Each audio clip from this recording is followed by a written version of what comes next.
So it is said that each individual's experiences, upbringing, genetics, environment, mental health status, and personal choices contribute to their actions and decisions. So to say that someone's habits like alcoholism, drug use, gambling will never change versus personalities and behaviors. They don't want you to understand those personalities and difficult behaviors and have you looking at the wrong thing. I think what I'm trying to say is that if you look at people with habits, you can have an alcoholic, you can have a drug abuser, you can have someone that is suffering from mental health, you can have a compulsive gambler. Look at all of those people, you're still going to have behaviors and personalities in each one of those groups, right? You're going to have the good, the bad, the ugly. You're going to have personalities and behaviors that are difficult, that are intentionally in line with gaslighting, narcissistic people versus those that are the opposite. I think that's what I'm trying to say.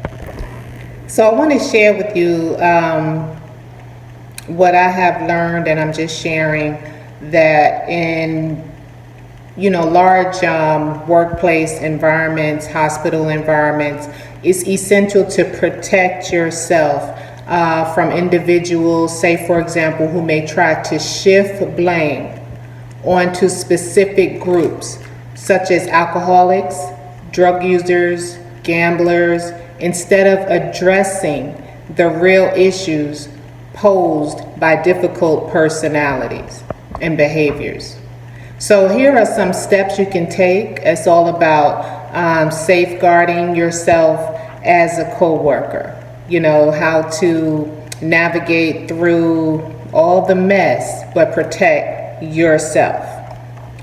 So at all times, it says here, it is crucial to maintain a professional demeanor at all costs, all times, regardless of the behavior of others.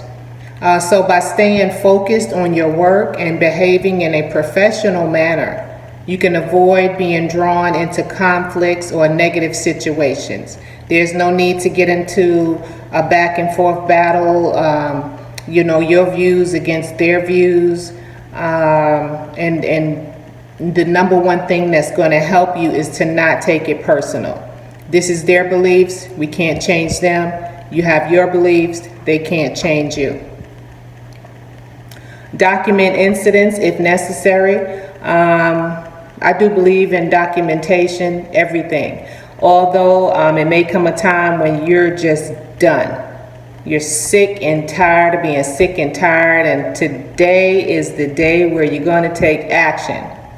But all those documents that you have documented with the date, the time, the incident could be out of date. It doesn't matter anymore because it's not relevant. But in serious situations, those chronological, those dates and times and incidents that you put in chronological order, they can look back on that and see that it has been an ongoing issue, even though they can't use that because the statute of limitations has ended. But a good representative, a good person that comes in and do investigations will see and know who to interview on your behalf, and they will see that it has been an ongoing thing, even though the current situation that you have submitted to take further is the one that they're going to investigate upon. And so, get your like-minded people. I call it like-minded people, colleagues that you do trust. Again, sometimes you may make the wrong decision because we're all learning. We don't know who's who, but don't be afraid, because sometimes you're going to choose someone that you say, well, why did I tell them that? Oh my goodness, why did I trust them? But it's okay. Don't beat yourself up about it. Keep it moving, and you will find others that align with the way you think and take action the way you take action. And always learning. Take the time to educate yourself on conflict resolution strategies, communication techniques is what I do. I try to read, and as much as I can, I think about there must be a reason in the past why people would get in trouble for if they got caught reading or educating themselves. And so there's a reason behind that. Nobody wants you to know. Even now today they say you can't learn from online. You need to stay offline and don't learn anything. You have medical doctors, clinical psychologists, you have life coaches, you have neuroscientists online putting the time in to teach people. And so yes, you can go to the library, get your periodicals or whatever. It don't matter how you learn. Tamper into the brain and learn. No matter when people are threatened by you learning, they're always going to say something. So no matter where you get it from, that's why you don't even engage with them or explain, how you're developing your mind, something to that nature.